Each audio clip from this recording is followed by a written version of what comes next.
Hello, this is Ricardo Stanton-Salazar, stroke survivor and survivor of many years of clinical depression.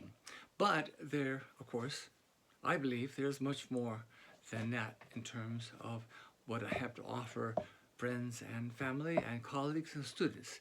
And I wanted today to share with you that I'm in the midst of reading this wonderful book entitled The Mind and the Brain by Jeffrey Schwartz.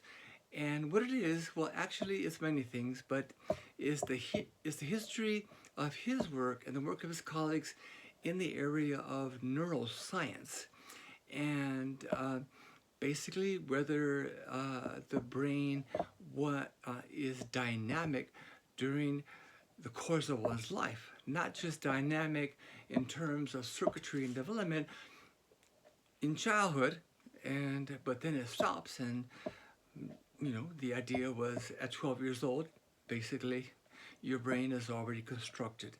And yes, you can learn new things, but the brain was actually constructed, and that was it.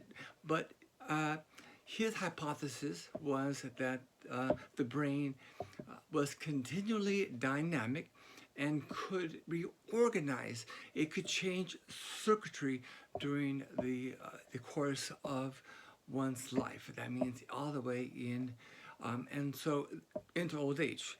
And the kind of research that was done in the 70s and the 80s was beginning with mice and rats, and eventually to different kinds of monkeys, the brains of monkeys. And so sadly, we can say that a lot of medical advances have been by way of research done on animals, but hopefully most of it has been humane. Anyway, Schwartz, from the beginning, during his graduate school days into his early years in his career as a neuroscientist, was interested in consciousness, in basically our thought patterns. Something that he believed was distinct from matter, from the physical substance of the brain. What he really was interested in was not only the impact or the effects of the brain on consciousness, on thoughts. And that took him a long time to build evidence for that, and he did. But what he was most interested in all along was, and listen to this, whether thoughts, consciousness, could have an effect on the circuitry of the brain. And what that means is, if you look at your thinking, give attention to thought patterns, that could actually change your brain. So that's pretty radical. And today we call it neuroplasticity. And that is that the brain is dynamic and can be changed. What's most radical is can be changed through thought patterns, learning how to address certain thought patterns, whether you don't want them anymore or whether you want to develop that particular thought pattern, and your brain will cooperate. It will cooperate by changing its neural connections. It'll change by reorganizing different parts of your brain. And through his research, he's been able to use the scientific findings to help children with dyslexia. He's actually helped children with dyslexia achieve normal reading, to be able to hear what other children hear in the classroom. He's been able to help people with Tourette syndrome. He has been able to help stroke survivors like myself regain use of physical limbs, speech. And so it's pretty exciting stuff. And like I said, I'm only just maybe more than halfway through the book, and something that I highly recommend. Then the other book that I really want to recommend is Stroke of Insight by Bolte Taylor. And here we have a neuroscientist, age 37, who had a hemorrhagic stroke, and a massive stroke where she lost use of the left hemisphere of her brain. Wow. It happened to a neuroscientist who actually studied brains, I think even at Harvard and at various universities.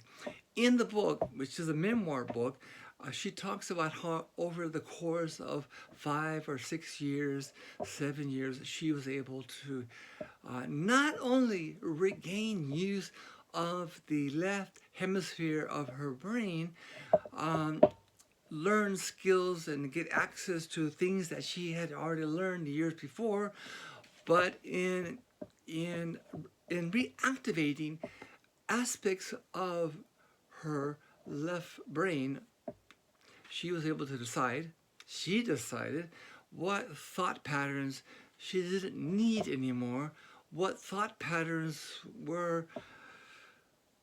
had caused her trouble in the past, had made her feel blue or made her feel resentment, all the things that we know very well. We wish we didn't have.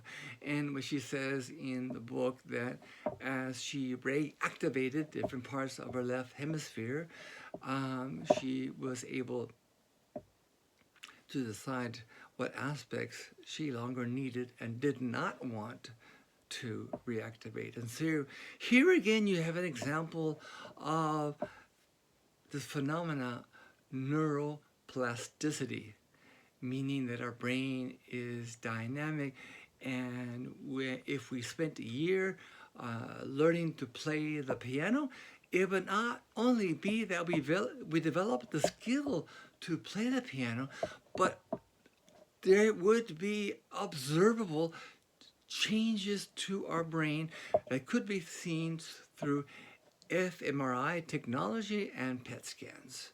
So the data is in, the findings are in, and but most exciting, and this is where I want to end, is Schwartz was very interested in mindful meditation, meaning learning to be in the present moment and to be an observer, a non-judgmental observer of one's thoughts and patterns of thoughts. And so now what he's developed is a therapy to help different kinds of groups using mindful meditation and other kinds of training to help people with different kinds of disorders, people who've had strokes. And so, of course, all of you may know that mindful meditation comes from the very basics of Buddhism. And we know that Buddhism originated in the practices of yogis in Nepal and India. We're talking, 3, 4, 5,000 years ago. And so the East, we once again realize its importance in terms of our human development and the pursuit of our own happiness and less violence in the world and less psychological violence to each other. And with that, I'll end, and I hope you've enjoyed this discussion, or me discussing this new interest I have in neuroscience, because it has implication for coaching clients. And this, I'm a social scientist who has been interested in meditation for a very long time, for things that I needed to improve on in terms of my life, my speech, my thought patterns. Anyway, let me end there. I hope you've enjoyed it, and I will be speaking to you soon.